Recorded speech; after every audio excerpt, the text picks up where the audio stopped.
Crunchiness check muna tayo. Ayan. Hi cooks! Ayan na, cooks na hindi na tayo cookers kasi ayaw ng iba ng cookers. Ganun. So, meron ako dito mga chicken thigh fillet. Ayan. So, boneless siya. So, ngayon, hihiwain ko lang to ng maliliit. So, isasama ko na rin yung balat kasi nagdadagdag din niya ng lasa. Pero dun sa mga health conscious, ganyan, tanggalin nyo lang yung balat. So, optional po yung pagsama ng balat.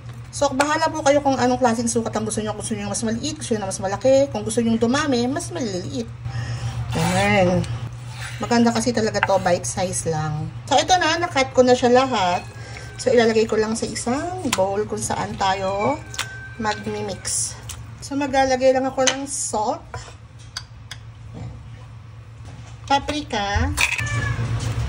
Pepper powder. Huwag tayo gumamit ng ikot-ikot ngayon. Matagal. Cornstarch. Dapat to mga 1/2 cup eh. Pero, kutsarahin na lang natin. So, 4 na kutsara. Basagan natin ng isang itlog.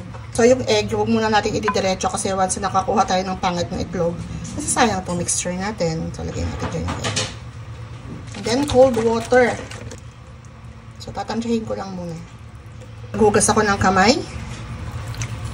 May nagtanong nga pala kung ba't daw ako naglalagay ng ice dun sa ibang video ko or ba't cold water.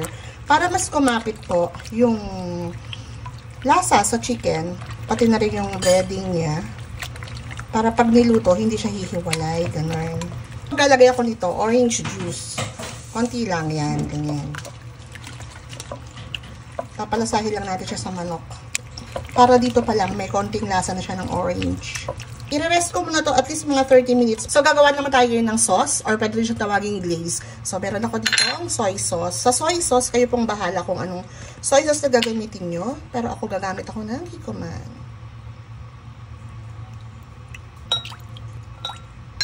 Yung orange juice na ginamit natin kanina, ibubuhos na natin lahat dito. Gamit ako ng honey, pero pwede kayong maglagay ng sugar.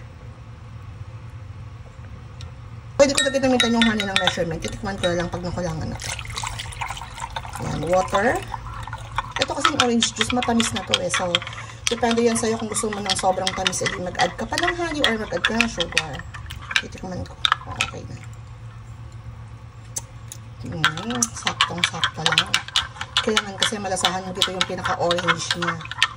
Pero kung may budget ka, bili ka ng orange na prutas, tapos yun ang squeeze mo, kunin mo yung pinaka-juice niya, yun ang gamitin mo.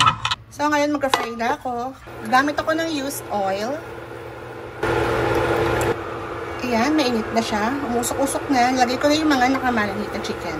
So, ito, hindi na natin itong kailangan pang i-dredge. Or, hindi na natin ito kailangan pang ilubog ulit sa flour. Ganun. So, ito na yun. So, dahil manipis lang siya at maliliit lang siya, mabilis lang siya maluto. Pag nagpa-fry po tayo, huwag natin masyadong punuin para hindi sila magsiksikan. Para makahinga naman sila. So, kapag ganito na okay na to kasi mamaya i-double fry ko pa to. Ito na. Ito na lahat yung mga na-fry ko kanina. Nirest ko lang siya ng mga 5 minutes. And then ngayon, iniinit ko ulit yung kawali para mag-double fry naman ulit ako. Check ko kung okay na. Ayan, okay na. So, ito, mabilis na lang to. Mga less than a minute, ready na yan. Okay na to. Pinalutong lang natin ang konti. So, ngayon naman, lulutuin ko na yung glaze. Crunchiness check muna tayo.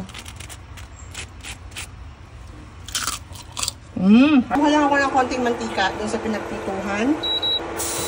Ginger. Okay na yun. Konti lang. Papalabasin lang natin yung aroma niya. And once sa ganyan, aromatic na siya, palagay ko na to. Hindi naman natin ganyan. Maglalagay ako ng kalahating chicken cube. So, wait lang natin siyang kumulo. Lalaputin natin to. Para lumapot siya, maglalagay tayo ng slurry. Lagyan ko lang ng konting butter. Pakabango niya po first. O, lagay ko na yung mga chicken.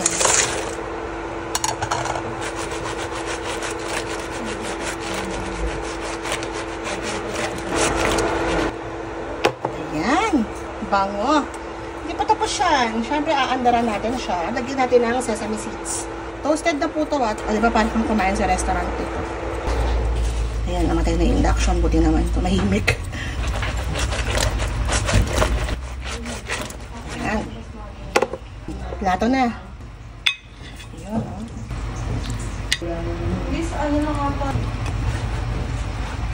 Bigyan ulit natin ang andar. Ayan. Itong pinaglutuan, masarap tong gulungan ng kanin, no? Nagtabi ako ng sauce kanina. Ayan. So, pwede din natin itong ilagay yung sauce sa ibabaw. Ayan. Or pwede mo itong ibuhos sa kanin. Tikim-tim.